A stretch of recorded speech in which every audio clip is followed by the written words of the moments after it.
No tere! No tere! Lõpuks jõudsime kohale. No täpselt, teete hiljaks. Tšau! Tšau! Nii, mis meil saama hakkab?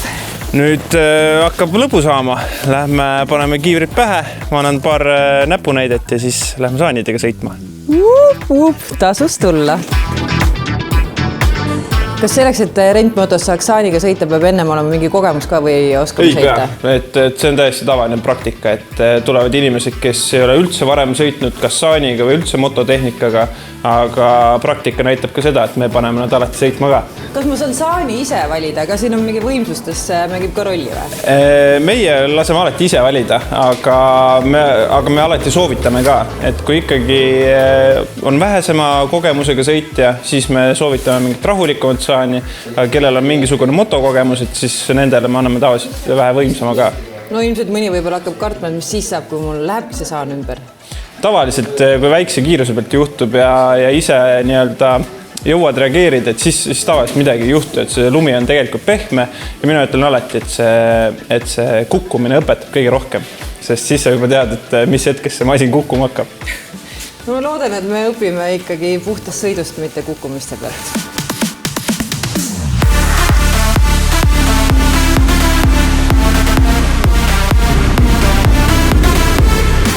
Kuidas nende saanidega on taas, kui on selline rendiettevõte, kus saab rentida masinaid, siis on igast piirajad ja asjad peale, et kas siin saab ikka vabalt tullata, on nad võimsad masinad? Jaa, saanidel meil piirajaid peal ei ole, et meie pigem anname just vastupidi, anname vabad käed, anname nii-öelda julgustame ka inimesed, pigem vajutaks gaasi juurde ja nii-öelda suruks enda piire, et sest siis mugavustsoonis ei ole lõbus ja saanid viivad sealt mugavustsoonist väga kergesti välja. Et selleks, et saan hästi keeraks ja ei läheks ümber, siis sinna, kuhu sa keerad, sinna kallutad. Et keerad paremale, kallutad keha paremale ja alati ma ütlen, et üks kannikas nagu istme pealt maha, et siis sa oled juba päris heas olukorras, et siis saan keerab paremini ja väiksem oht on ümber minna, et on stabiilsem. Vanematele meesterahvastele olen öeldud, et see on nagu võtaks endale 20 aastat noorema naise.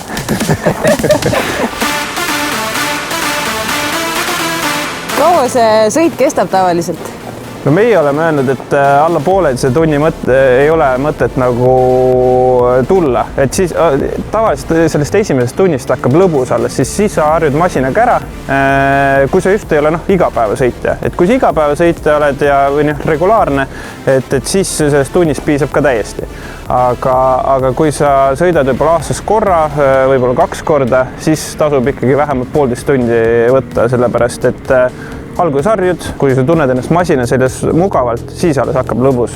Siis sa saad hakata proovida nokka tõmmata, hüppeid ja kiirust võib-olla suurendada. Et seda muret ei ole, et poole matka peal jaks otsa saab?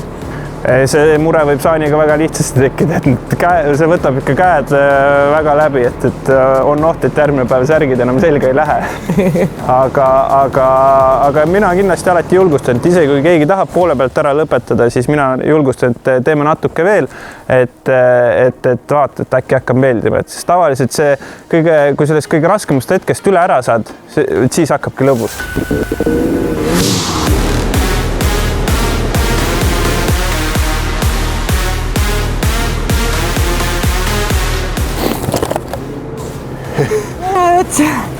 No sa ikka sõitsid eriti tublisti täna. Ma nii äsin. Ma pean ütlema, ma kartsin, et mul hakkab hullult külm, aga nagu null esiteks see, et käesoojendused on ja pluss see, et sa ikkagi seal seljas rammid, et on jumala soe. No see on ikka, ma ütlen, korralik trenn, et sul homme valutavad siuksed lihased, mida sa ei teadnud, et sul olemaski on. Mine metsa, kui äge, et lihtsalt nagu nii ilus on, see metsavahe, need nõlvad, no ikka Otepääna. Nii et ma arvan, et kes veel mõtleb, et mida nädalavahetusel teha, siis kindlasti tulla Otepääle rentmotosse, võtta üks saanimatk ja nautida seda imelist talve.